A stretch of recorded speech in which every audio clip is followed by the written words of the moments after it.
you. Supaya kami bisa jelas akan firman Tuhan. Firman-Mu adalah roh dan hidup. Firman-Mu menghidupkan kami. Firman-Mu memerdekakan kami. Firman-Mu membawa kami lebih maju di dalam Tuhan. Tuhan, kami semua dapat Tuhan. Beri kami hati yang baik. Kami bisa menerima firman dengan sepenuhnya. Tuhan, hati yang juga mau dengan sederhana, seperti anak kecil, percaya kepada firman Tuhan. Terima kasih ya Tuhan. Puji Tuhan, saudara-saudari, sukacita bertemu dengan saudara-saudari. Hari ini saya menggantikan saudara Yosua karena dia ada pelayanan yang lebih besar. Ya, dia minta saya menggantikan. Ya. Puji Tuhan, semua atas penganugerah Tuhan. Ya. Saudara-saudari, pagi hari ini kita akan membicarakan satu topik, yaitu muliakan Allah dengan harta. Saudara-saudari, topik ini memang sudah pernah kita bahas di awal tahun 2017 yang lalu.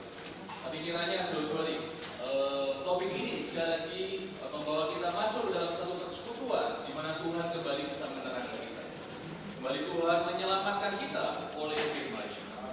Saudara-saudari, sebelum saya mulai masuk ke dalam topik ini, saya sungguh ingin menekankan bahwa topik ini diberitakan bukan karena gereja sedang kekurangan.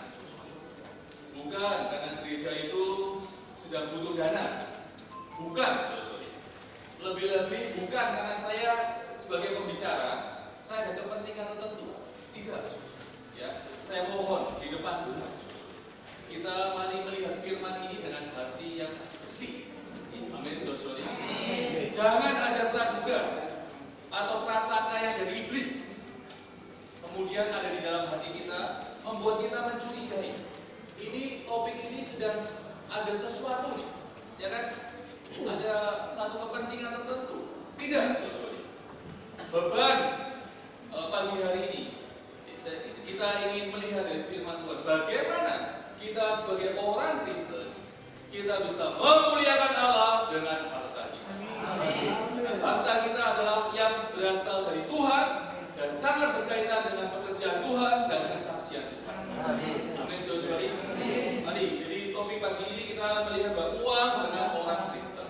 Ya, saudara-saudari, secara umum orang menganggap uang adalah sandar. Ya, ini adalah pemahaman secara umum bahwa uang adalah sandar. Jadi tidak heran uang ya menjadi sesuatu yang dikejar. Ya, dan banyak orang merasa kalau ada uang aman, ya kan? Kalau ada uang terjamin, ya kan? Tapi aneh juga, saudara-saudari. Orang banyak yang punya uang juga merasa tidak terjamin. Saudara-saudari, anggapan secara umum uang sebagai sandar. Tetapi bagaimana seharusnya kita orang Kristen? Tentunya kita harus melihat dari firman Tuhan. Mari kita baca 1 Timotius pasal 6 ayat 17 yang ada di sini. Yuk kita baca sama-sama, saudara-saudari. Jangan ada sesuatu yang tak tentu seperti kekayaan, melainkan pada Allah yang dalam kekayaannya memberikan kepada kita segala sesuatu untuk dinikmati. Mari kita baca yang warna merah, saudara-saudari. Sekali lagi. Jangan berharap pada sesuatu yang tak tentu seperti kekayaan. Amin, ya. Saudara-saudari, jadi kalau anggapan orang secara umum uang adalah sandar, tapi firman Tuhan berkata, jangan berharap pada sesuatu yang tak tentu seperti kekayaan. Artinya, saudara-saudari, hati kita harus menyadari bahwa sandaran kita yang sejati adalah diri Tuhan. Amin. Saudara-saudari, secara umum orang punya anggapan uang itu adalah sandaran. Kalau ada uang aman, kalau ada uang terjamin. Tetapi saudara-saudari, sebenarnya Tuhan berkata tidak tentu kekayaan itu. Tadi saya sudah berkata, justru aneh, banyak orang yang lebih banyak uang, justru makin banyak pikiran. Ya kan? Makin banyak uang, makin banyak stres. Kenapa? Kekayaan tidak tentu, tidak bisa dijadikan sandaran. Amin. Saudara-saudari, dikatakan firman, jangan berharap, jangan bersandar pada sesuatu yang tidak tentu. Saudara-saudari, kalau saya di sini bersandar pada sesuatu yang tidak tentu, bahaya nggak, saudara-saudari? Bahaya, ya kan? Tentunya kita ingin berharap pada sesuatu yang teguh, yang bisa kita sadari, yang bisa kita andalkan. Siapa yang benar-benar bisa kita andalkan, saudara-saudari? Siapa, saudara-saudari? Diri Tuhan. Dikatakan, karena ini dikatakan, melainkan kepada Allah yang dalam kekayaannya memberikan kepada kita segala sesuatu untuk dinikmati. Amin. Saudara, Anda percaya tidak bahwa Allah lah yang bisa memberikan kepada kita segala sesuatu untuk dinikmati? Amin. Saudara, kita orang Kristen adalah orang beriman. Kita perlu hidup oleh iman. Amin. Juga dalam perkara ini, saudara, ya, orang ini seringkali punya konsep gini: tunjukkan kepada saya buktinya dulu, baru saya percaya. Betul nggak, saudara? Orang itu berkata, show me first, and I will trust you. Tapi Allah berkata, percaya dulu, baru kau akan melihat. Amin. Allah berkata, trust me, and you will see.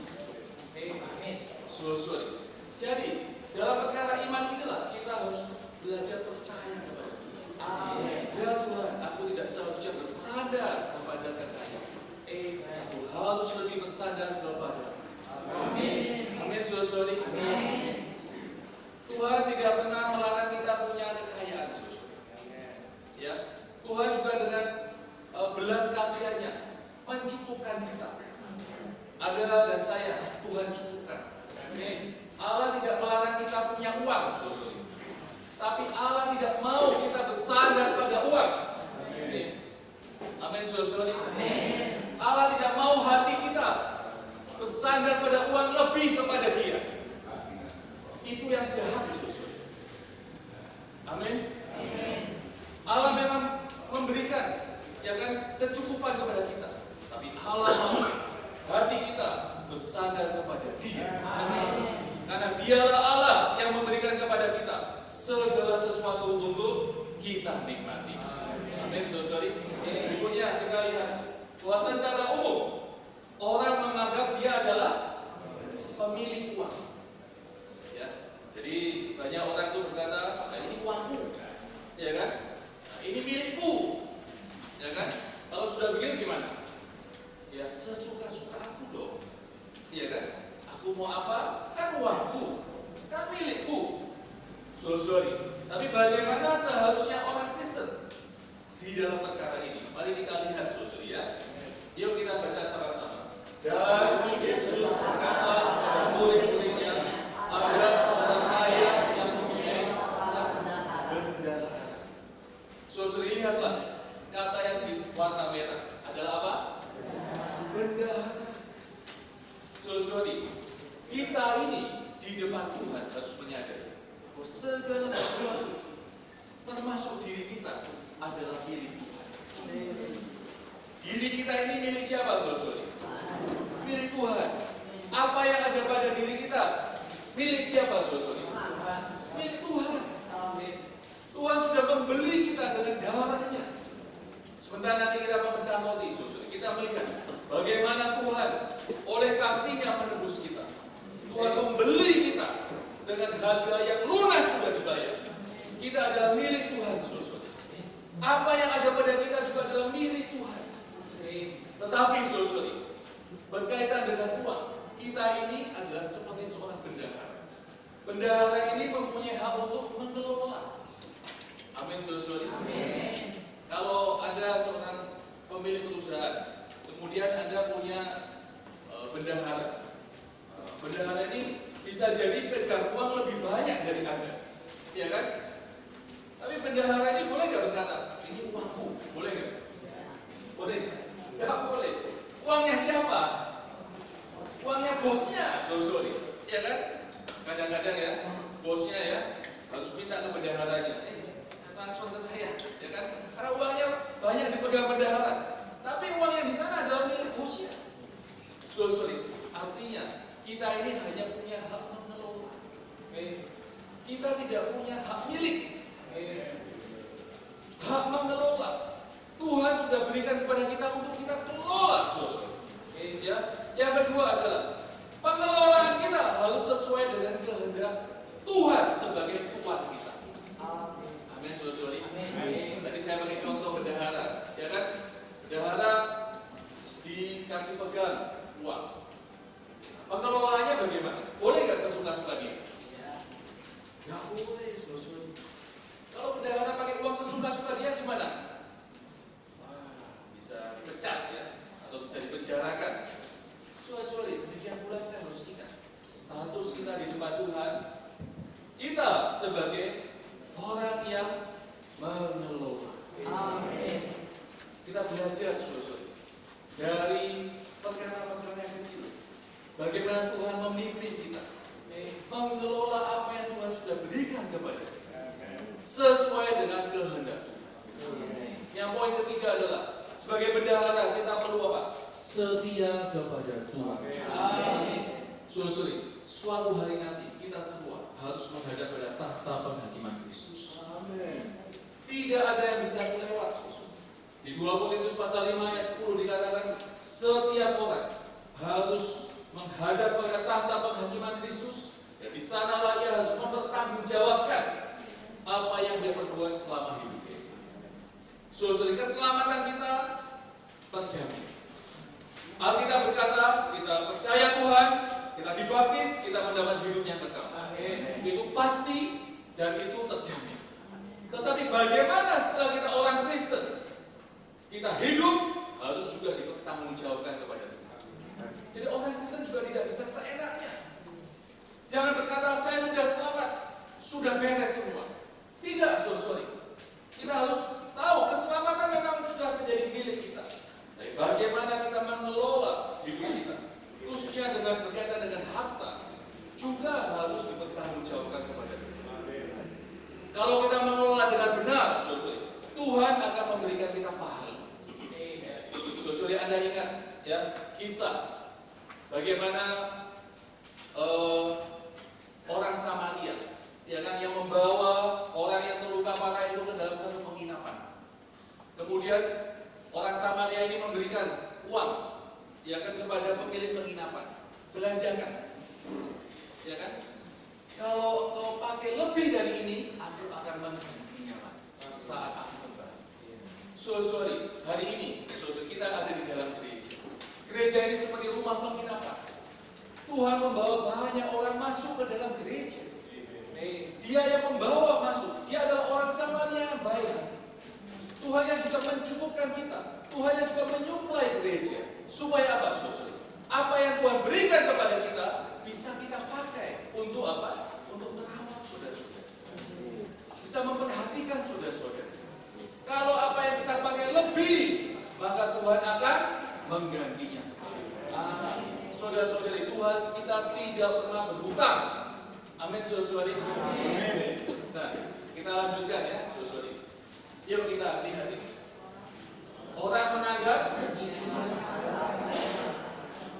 hemat pangkal kaya. Betul nggak, saudara-saudari? Betul ya. Kalau dilihat dari aspek supaya tidak foya-foya, ya kan? Betul. Saya katakan juga betul. Ya. Saya juga ajarkan pada anak saya hemat, ya kan? Supaya apa? Supaya tidak foya-foya, ya kan? Banyak orang juga katakan jangan ini hidup hedonis, ya kan? Hemat pangkal kaya. Tapi bagaimana seharusnya orang Kristen? Ya, yuk kita baca ayat ini. Yuk baca sama-sama, saudara. Ada tapi berapa kaya, ada yang hemat secara luar biasa, saudara. Ayat ini tantangan ya, berkebalikan. Tadi kalau ada perkataan hemat pangkal kaya, ya kan? Tapi ayat ini berkata apa? Ada yang menyebar harta, tetapi tambah kaya. Orang hemat itu supaya apa? Tambah kaya kan? Tapi di sini firman Tuhan berkata apa? Menyebar harta, Nah, apa maksudnya menyebar harta sini, saudara? Adalah untuk pekerjaan Tuhan. Amin, saudara. Ya, pekerjaan Tuhan. Saudara, Tuhan ini adalah Tuhan yang hidup. Dia melihat, ya kan? Dia adalah Tuhan yang juga mencukupkan kita. Tuhan yang menyuplai kita. Di ayat yang tadi kita sudah lihat bahwa Dia adalah Tuhan yang memberikan kepada kita segala sesuatu yang bisa kita nikmati. Jadi saudara, kalau hari ini kita belajar menjadi orang yang memperhatikan kepentingan Tuhan, di sana kita mulai menyebar. Kata di sini bukan membuat, saudara, menyebar. Kenapa dipakai kata menyebar? Karena apa yang kita keluarkan adalah seperti mengeluarkan benih. Ya. Jadi tidak dikatakan ada yang membuat, tidak. Jadi perhatikan kata yang dipakai oleh Alkitab. Tidak menggunakan kata ada yang membuat. Tidak, saudara.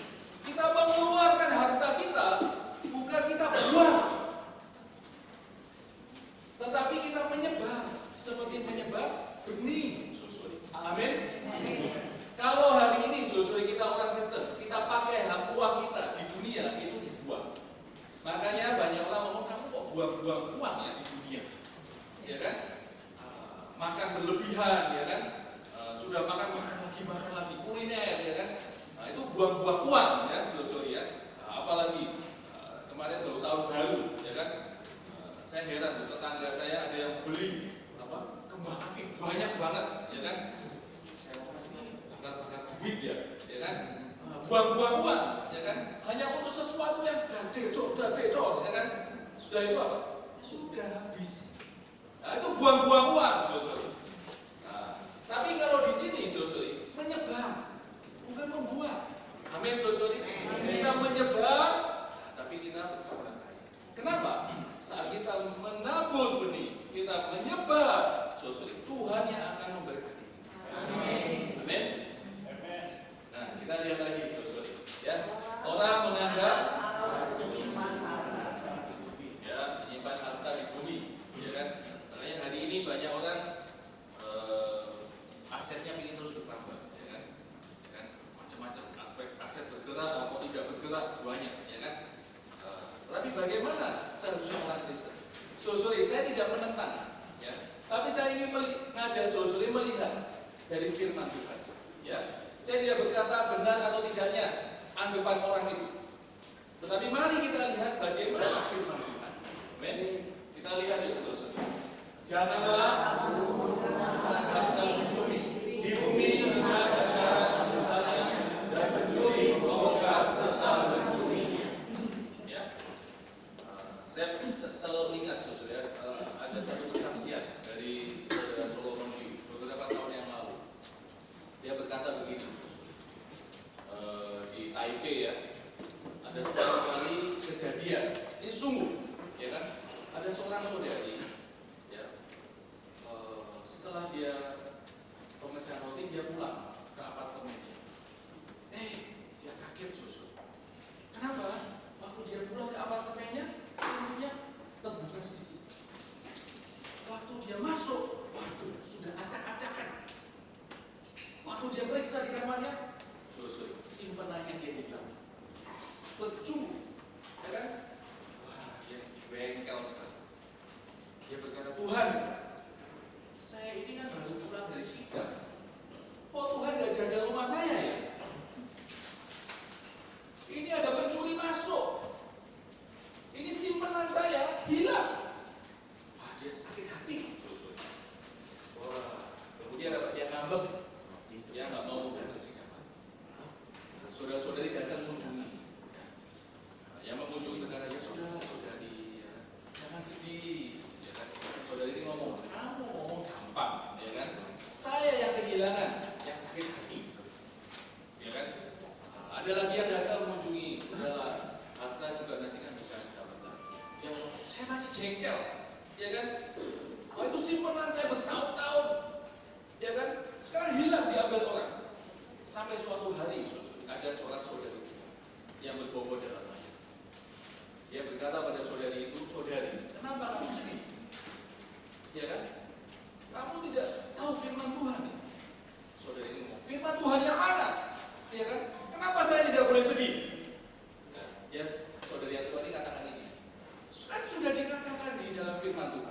Jangan apa? Kenapa? Di bumi karena dan karat menusaknya dan sudah jelas belum? Sorry. Jadi kalau Anda menyimpan harta di bumi, kalau ada yang orang mencuri, jangan salahkan Tuhan. Sorry. Loh iya kan firman Tuhan sudah jelas. Betul nggak? Saya ngomong betul nggak? Sorry. Betul nggak? Betul. Ada pakai uang beli mobil bagus, sorry. Boleh saja. Itu hak Anda. Kalau ada sampai kecurian, salahkan Tuhan. Tuhan ngomong jangan simpan harta di bumi. Ya kan? Mobil sebagus apapun juga nanti bisa keraton ya, ya. Betul ya? Ya kan? Jangan ngomong Tuhan itu mobil saya sekarang keraton Tuhan. Ya kan? Jangan simpan harta di bumi. Amin ya, saudara. Amin. Kalau gitu bagaimana? Yuk kita baca. Tetapi harta di surga dengan cara tidak merusaknya dan pencuri tidak membongkar serta mencurinya. Amin. Sorry. Nah, bagaimana kita transfer harta kita ke surga? Pakai Gojek bisa nggak, susu? Nggak bisa, ya kan? Pakai transfer apapun, bank apapun nggak bisa, sorry. Bagaimana kita mentransfer harta kita ke surga? Kita bisa tadi menyebar harta untuk kepentingan Tuhan. Amin. Sorry. Seberapapun ya jumlahnya itu langsung Tuhan lihat dan Tuhan catat. Amin, sorry. Amin. Jadi di sana itu ada bank sentral surgawi. Ya kita ada akunnya, sorry. Ya ada catatannya. Sorry. Nanti kalau kita menghadap Tuhan, ya buku tabungan kita yang di bumi nggak dibawa, ya kan? Apa bilik deposito, ya kan? Atau logam mulia kita itu nggak dibawa, ya kan? Sekarang orang banyak beli LM, ya kan? Nggak dibawa itu ya kan? Kita menghadap Tuhan, Tuhan lihat kamu dulu gimana? Sorry. Yang dilihat nanti account-nya bukan account bank kita yang di bumi, tapi account bank kita yang di surga, Amin, Nah, hari ini kita ada kesempatan, ya, mentransfer harta kita ke surga. Amin. Ya. Nah, yuk yang tadi ya.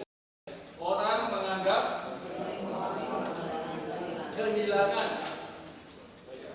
Ya, kehilangan. Nah, bagaimana seharusnya orang Kristen, Yuk kita baca ya.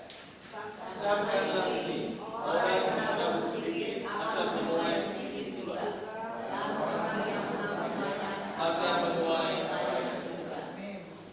Di sini juga berkat sangat sesuai dengan tadi yang kita baca di Perjanjian Lama, ya kan? Ada yang menyebar harta, tapi bertambah kaya, ya kan? Di Perjanjian Lama kan tadi. Ini di Perjanjian Baru. Menabur, jadi tidak kehilangan. Apa yang kita tabur akan kita tuai. Amin, Amin. Kalau kita menabur sedikit, kita akan menuai sedikit. Kalau kita menabur banyak, akan menuai banyak. Ini sesuai juga dengan yang Lukas pasal 6 ayat 38. Dikatakan berilah maka kamu akan diberi. Kita menabur benih, kita akan mendapat lebih banyak. Kalau Anda menabur satu benih, ya kan? Contohnya benih apalah? Benih apa? Jagung, ya tahu ya? Jagung satu kita nabur, kita dapatnya 1 jual. Berapa butir? 1 butir jagung kita masukin dalam tanah, tumbuh kan? Ya kan? Apa hasilnya juga 1 butir itu? Banyak, ya kan? Dari 1 butir jagung ditaruh dalam tanah, hasilnya banyak, ya kan? Orang karena itu Tuhan berkata berilah maka kamu akan diberi. Kamu akan lebih banyak diberi benih untuk bisa ditabur, sehingga nanti pada waktu panen, oh Tuhan kita akan penuh dengan sukacita. Tapi saudara kita juga harus hati yang murni. Jangan kita punya hati yang jahat. Ya kan? Hati yang jahat adalah hati yang wah kalau ini untung ya. Sekarang ya kan di tabungan bunganya paling berapa persen ya kan? Deposito paling cuma 8-10% ya kan? Wah kalau begini saya mau masukin aja deh. Ya kan? Ke dalam kotak persembahan. Nanti bisa berkali-kali lipat. Itu berapa ratus persen saya bisa dapat kembali dari Tuhan. Saudara, kalau demikian itu ada hati yang jahat. Amin, saudara. Karena yang Tuhan maksud adalah untuk pekerjaan Tuhan bagi kemuliaan Tuhan. Saudara, kita perlu jelas bahwa apa yang kita berikan adalah untuk kepentingan Tuhan. Nah, saudara, berapa banyak yang harus kita berikan? Ya kan, bikin sendiri karena orang yang menabur banyak akan menuai banyak. Anda mungkin berkata berapa banyak, saudara? Di dalam perjanjian lama ada 10%, ya kan? Tapi bagaimana di dalam perjanjian baru? Di sini ada dua contoh. Yang pertama adalah dari Lukas pasal 21. Ya, seorang janda miskin, ya kan? Dia hanya memberikan 2 keping, receh, satuan uang yang paling kecil. Dan di sana juga ada orang kaya yang memberikan 1 kantong uang. Tapi Tuhan berkata apa? Janda miskin ini memberi lebih banyak daripada yang lain. Amin. Kenapa, saudara? Karena janda miskin ini memberi dengan hati yang sepenuhnya ada pada ada persembahannya. Amin, saudara. Jadi Tuhan tidak melihat jumlahnya. Tuhan melihat hati kita. Kalau hari ini kita punya iman, saudara, untuk menerima dari Tuhan, pasti kita punya iman untuk menabur. Kenapa banyak orang kurang punya iman untuk menabur? Karena sesungguhnya banyak orang tidak atau kurang iman untuk menerima dari Tuhan. Kiranya Tuhan dapatkan kita, saudara. Berarti kita punya iman bahwa Tuhan berkata, berilah maka kamu akan diberi. Ya. Kita baca satu poin ini lagi, saudara. Orang menganggap mempersembahkan uang itu adalah kemampuannya, ya, atau kekuatan. Saudara, ini adalah satu peringatan. Ada bahaya, saudara, ya kan? Kalau kita sudah rajin mempersembahkan, mungkin di dalam hati kita mulai merasa, nah, kita ini cukup baik, ya kan? Saya bisa support gereja, ya kan? Dari kemampuan saya. Tapi bagaimana, saudara, seharusnya orang Kristen? Ya, yuk kita baca. Sebab siapakah aku ini dan siapakah bangsaku ini, sehingga kami mampu memberikan sembahan sukacita seperti ini. Sebab daripada pula segala-galanya dan dari tanganmu sendirilah persembahan yang kami berikan kepadamu. Perhatikan, saudara, ini yang dikatakan oleh Raja Daud pada waktu dia dan seluruh bangsa Israel mempersiapkan pembangunan Bait Allah. Dia mengumpulkan begitu banyak, saudara, yang diperlukan untuk pembangunan Bait Allah. Tapi Daud berkata, sebab daripada mula segala-galanya dan dari tanganmu lah sendiri persembahan yang kami berikan kepadamu. Saudara, ada orang berkata, saya kan sudah jadi lelah, saya kerja, ya, saya pakai kemampuan saya untuk kerja. Kemudian saya bisa mendapatkan. Saya mau tanya, saudara, kemampuan Anda itu dari siapa? Dari Tuhan, kan? Kalau kita hari ini boleh kerja, kita sehat, kesehatan kita dari siapa? Dari Tuhan. Kalau perusahaan Anda masih bisa running, pasti juga ada berkat Tuhan, saudara. Amin. Banyak perusahaan gulung tikar, saudara. Ya kan? Tapi kalau hari ini Tuhan masih izinkan kita bisa berusaha, karena Tuhan juga berkati kita. Amin. Jadi kalau kita bisa memberikan apa yang Tuhan sudah berikan kepada kita, boleh nggak kita sombong? Boleh nggak, saudara? Tidak. Karena apa yang kita miliki adalah dari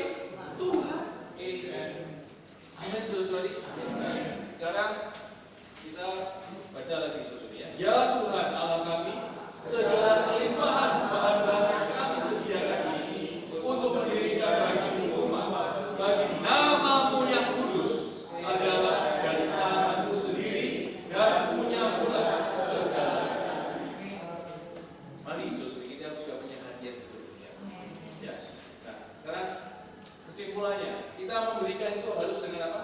Sukarela dan sukacita. Ya. Yuk kita baca ayat ini telah. Sorry. Hendaklah masing-masing memberikan untuk kerelaan hatinya, jangan dengan sedih hati atau karena paksa, sebab Allah mengasihi orang yang memberi dengan sukacita. Ya.